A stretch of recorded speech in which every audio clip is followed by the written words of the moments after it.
मासानां मार्गशीर्षोस्मि या भगवद्गीतेच्या वचनानुसार मार्गशीर्ष महिना हा 12ही महिन्यात विशेष पवित्र व पावन असा आहे आणि या महिन्यामध्ये अनेक प्रकारच्या व्रतांची रेलचेल सुरू असते। यातच एक असणारं वैभव लक्ष्मीचं व्रत। बऱ्याच माता भगिनी धन धान्य ऐश्वर्य पुत्रपौत्रादी समृद्धी इत्यादी कारणासाठी किंवा आपल्या भरभराटीसाठी आपल्या व्यवसायामध्ये यश मिळण्यासाठी किंवा आपल्या घरामध्ये बरकत इत्यादी राहण्यासाठी अनेक माता भगिनी या व्रताचं अत्यंत श्रद्धापूर्वक व निष्ठेने आचरण करताना आपण पाहतो। तर या वर्षी या मार्गशीर्ष मासामध्ये अमावास्येच्या दिवशी एक गुरुवार येत आहे। तर मग अनेक लोकांना अशा प्रकारच्या शंका उपस्थित होत आहेत की यावर्षी मग हा गुरुवार करावा की नाही किंवा या व्रताचं उद्यापन या दिवशी करावं की नाही, या संदर्भाने अनेक माहिती किंवा पोस्ट विविध सोशल माध्यमामध्ये प्रसारित झालेल्या आहेतच। परंतु आमच्या अनेक फॉलोअर्सनी फोन करून या संदर्भामध्ये व्हिडिओ करण्यासाठी सूचना दिली, त्या निमित्ताने आपण आज हा व्हिडिओ बनवत आहोत। तर नमस्कार मित्र हो, मी आहे वेदमूर्ती कृष्णा गुरुजी पात्रोडकर आणि वैदिक ॲस्ट्रो इन्फॉर्मेशन या यूट्यूब चॅनलवरती मी आपणा सर्वांचं मनापासून स्वागत करतो। तर आपण सर्वजण अमांत महिना पाळत असतो आणि चंद्र आणि सूर्य एका विशिष्ट बिंदूवरती येत असतात आणि तिथून पुढे दर दिवशी चंद्र साधारणपणे 12 अंश इतका त्याचा प्रवास असतो आणि अशा प्रकारे एक एक तिथी होत जाते आणि 30 दिवसामध्ये 30 तिथी पूर्ण होतात। तर अमावास्या या दिवशी गुरुवारी येत आहे मार्गशीर्ष मासामध्ये आणि मग हा गुरुवार करावा की नाही असा अनेक लोकांना प्रश्न होते। परंतु हे व्रत जे आहे आपल्याकडे पंचांग प्रधान विशेष कार्यक्रम असतात।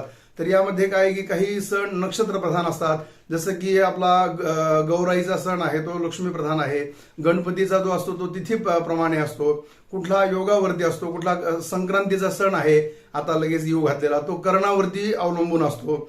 तसा हा मार्गशीर्ष जो गुरुवारचा जो व्रत आहे हा वासर प्रधान सण आहे। म्हणजे हा याच्यासाठी पंचांगातलं वार हे अंग महत्वाचं आहे।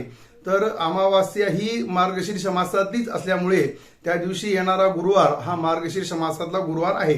त्यामुळे वासर प्रधान सण असल्यामुळे तिथी कोणती येत आहे याचा विचार करण्याची काही कारण नाहीये। त्यामुळे आपण सर्वजण या मार्गशीर्ष मासामध्ये असणाऱ्या अमावास्येला येणारा जो गुरुवार आहे जो की उद्या आहे, या गुरुवारी सुद्धा आपण थाटामाटात आपल्या नित्याप्रमाणे वैभव लक्ष्मीची पूजा, त्यानंतर त्याचा हळदी कुंकू ओटी भरणे, कुमारिका सवाष्ण वगैरे जीव घालणे हे सर्व आपण अगदी व्यवस्थित शास्त्राप्रमाणे करू शकतो। यात कुठलंही गैर नाहीये किंवा विचार करण्याचं कारण पण नाहीये। आपण आनंदाने हा सण आपल्या पद्धतीप्रमाणे आपण करू शकतो। त्यानंतर दुसरा विषय येतो उद्यापनाचा। तर अमावास्या साधारणपणे 5 ते 5:30 या दरम्यान आहे। तर आपण या सणाचं उद्यापन काही फार मोठा काही विधी होम हवन बहुधा कोणी करत नाहीये। तर जो काही आपण उद्यापनाचं करतो तर ते आपण त्या दिवशी करू शकतो। काय असतं की आपल्या एखादी विशिष्ट कामना आपली पूर्ण व्हावी म्हणून आपण एखाद्या व्रताचं आचरण करतो आणि केलेल्या व्रताचं आपल्याला साग्र संपूर्ण फळ व्यवस्थित मिळावं म्हणून आपण उद्यापनाची व्यवस्था लावलेली आहे।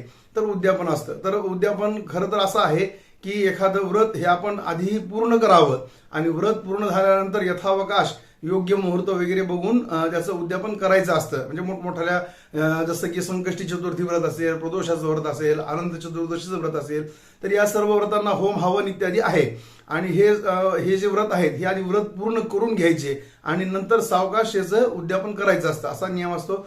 तसाही नियम या ठिकाणी लावला आणि मार्गशीर्ष महिना पूर्ण होऊन कधीही जर आपल्याला फार मोठं उद्यापन करायचंय तर आपण यथावकाश सुद्धा करू शकतो।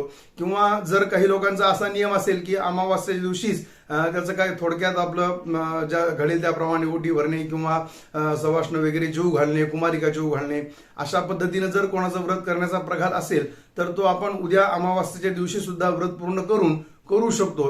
हे होतं मार्गशीर्ष अमावास्येला येणाऱ्या गुरुवारी व्रत व उद्यापन करावं का नाही याबद्दलचं चिंतन। तर आपण आपल्या या व्रताच्या दिवशी आपण काय करणार आहात याबद्दलची जी माहिती आहे किंवा तुम्हाला ही कशी वाटली माहिती याबद्दलचं जे आहे ते आपण कमेंट बॉक्समध्ये कळवावं। नमस्कार।